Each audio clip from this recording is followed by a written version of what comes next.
এটা তো আমার মনে হয় যে একটা সরকারের ভিতরে আরেকটা সরকার কাজ করতেছে, যার জন্য এটা বাধাগ্রস্ত হচ্ছে এবং এটা তারা চাইতেছে এটা দীর্ঘমেয়াদী করা যাবে। কর্মসূচির নেতৃবৃন্দ যা বলবে তা আমরা তাই পালন করব। আজকে 3 দিন যাবত আমরা মাঠে আছি, দরকার হয় আরো 15-20 দিন এক মাস থাকবো, যতদিন পর্যন্ত দাবি আদায় না। এখন যে কোনো ব্র্যান্ডের পুরাতন এসি বদলে নতুন ওয়ালটন এসিতে উপভোগ করুন 25% ছাড়।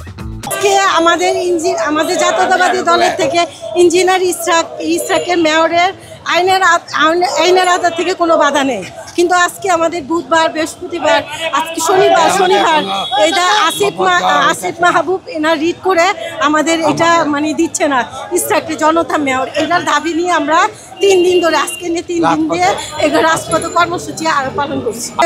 ইঞ্জিনিয়ার ইসরাককে যদি মেয়র পদে না দেয় এর থেকে আমরা কঠোর আন্দোলনে যাব। আমার মনে হচ্ছে ডক্টর ইউনূসের গাফিলতির ইসরাককে মেয়র পদে দেওয়া হচ্ছে না। ডক্টর ইউনূসকে একটাই মেসেজ দিতে চাই আমি, আপনি গাফিলতি করবেন না। আজকের পর থেকে যেন আমাদের রাজপথে আর নামতে না হয়, আজকের মধ্যে সে যেন আমাদের ইসরাককে মেয়র পদে দেখতে চায়, সে যেন আজকে চেয়ার দিয়ে দেয়। আসিফ মাহমুদ দেখছেন অল্প কিছুদিনের ভিতরে ওর কোটি কোটি টাকা হয়ে গেছে। এত টাকা কোথায় পেল? আগে কি এত টাকা ছিল না? স্বৈরাচারীদের মতো ব্যবহার করছে, এর জন্য আমরা ওরা বকা দিচ্ছি, ওরা আমরা এখান থেকে সরাতে চাচ্ছি। আসিফ আগের মতো সে স্বৈরাচারী সরকারকে ফেল করেছে, এখন আমরা তার বিরুদ্ধে কথা বলছি। ইশাক ভাইয়ের যে অনুমতিটা দেওয়া সেটা সর্বোচ্চ আদালত তাকে রায় দিছে, তাহলে এই রায় কেন কার্যকর হচ্ছে না? এই রায় কেন কার্যকর হচ্ছে? এই জন্য আমরা রাজপথে নেমেছি। ওই অবহিত এই জন্য ওর পদত্যাগ চাচ্ছি, আমরা ওর পদত্যাগ চাই।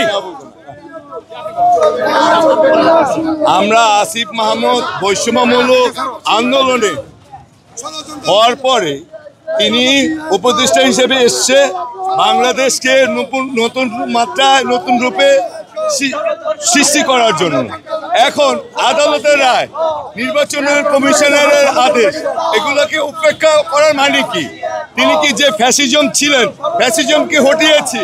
কি ফ্যাসিজমের তার গাড়ি কি পড়েছে? ফ্যাসিজমকে হটিয়েছি ইনশাআল্লাহ। ফ্যাসিজমের যদি শিকার হয় বাংলাদেশ, আমাদের ইশাক হোসেন, তাহলে ওনার এই ফ্যাসিজমের দাঁত ভাঙা জবাব দেব ইনশাআল্লাহ।